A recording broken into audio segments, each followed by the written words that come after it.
চিচিঙ্গাটাকে এইভাবে আমি দোফানা করে কেটে নিয়েছি। এবার আমি চিচিঙ্গাটাকে রান্না করব। কড়াটা গরম হয়ে গেছে, এবার দিয়ে দিচ্ছি আমি সর্ষের তেল। ফোড়নে দিয়ে দেবো একটা শুকনো লঙ্কা ফাটিয়ে দিয়ে দেবো। ফোড়নে দিয়ে দেবো এবার আমি কালো জিরে।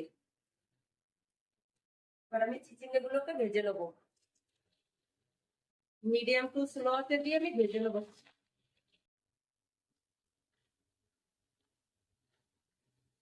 ওর ভিতরে অল্প করে লবণ দিয়ে দেবো, চিচিঙ্গাটা সিদ্ধ হয়ে যাবে।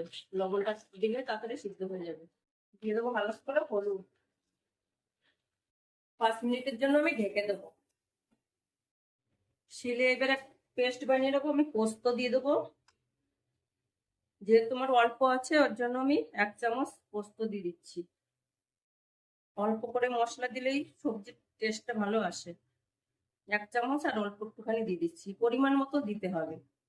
দিয়ে দেবো সাদা সর্ষে, 1 চামচের 1 চামচের 4 ভাগের 1 ভাগ দিতে হবে। এবার আমি মিহি পেস্ট বানিয়ে নেবো। এবার 4-5টা কাঁচা লঙ্কা দিয়ে দিচ্ছি। এই লঙ্কায় খুব ঝাল আছে, এর জন্য এই কটা লঙ্কা দিয়ে দিচ্ছি। এবার সুন্দর মিহি পেস্ট বানিয়ে নেবো। গরম জল দিয়ে দিয়ে আমি বেটে নিচ্ছি। অল্প মশলা আছে দেখে আমি মিক্সিটা ব্যবহার করলাম না, শিলেই বেটে নিচ্ছি অল্প মশলা। একদম দেখুন মিহি হয়ে গেছে, একদম বেটে একদম সুন্দর স্মুথ ভাবে পিষেছি। এবার আমি রেখে দিচ্ছি। ঢাকনাটাকে এবার আমি খুলে নিচ্ছি। একদম ব্রাউন কালার করে নিতে হবে ভেজে।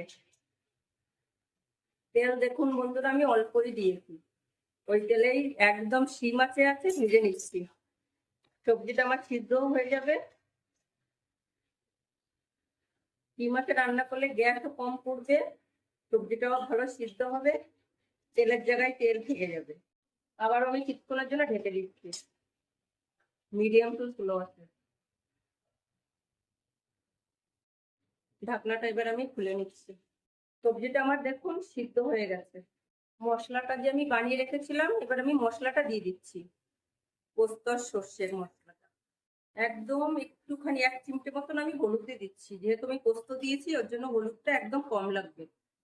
আগে যেহেতু আমি লবণ দিয়েছিলাম ওই জন্য হালকা করে আমি লবণ দিয়ে দিচ্ছি। এবার আমি অল্প করে চিনি দিয়ে দেবো, স্বাদটা ব্যালেন্স রাখার জন্য অল্প করে আমি চিনি দিয়ে দিচ্ছি 1/2 চামচ। কালারটা আসার জন্য আমি দিয়ে দিচ্ছি হালকা করে কাশ্মীরি লঙ্কার পাউডার। এবার আমি দিয়ে দেবো ফুটান্ত গরম জল, অল্প করে দিতে হবে জলটা।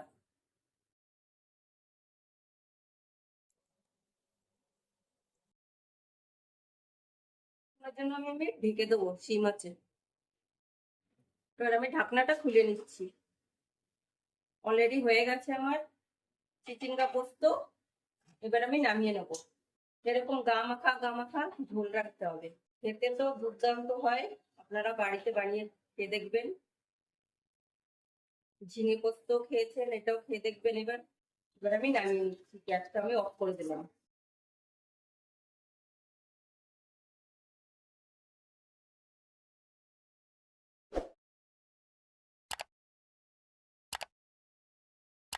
দেখুন বন্ধুরা, ফাইনালি হয়ে গেছে আমার চিচিঙ্গে পোস্ত। এইভাবে ঘরে বানিয়ে খাবেন, খুবই ভালো লাগে। কিন্তু চিচিঙ্গে ভাজা ছাড়া যে এইভাবে খাওয়া যায়, দেখবেন দুর্দান্ত হয় খেতে। এইভাবে বানিয়ে খেয়ে দেখবেন। আমার ভিডিওটি যদি আপনাদের ভালো লেগে থাকে, লাইক কমেন্ট শেয়ার করে দেবেন, বন্ধুদের সাথে শেয়ার করে দেবেন। চ্যানেলটির সাথে থাকবেন সাবস্ক্রাইব করে। টাটা।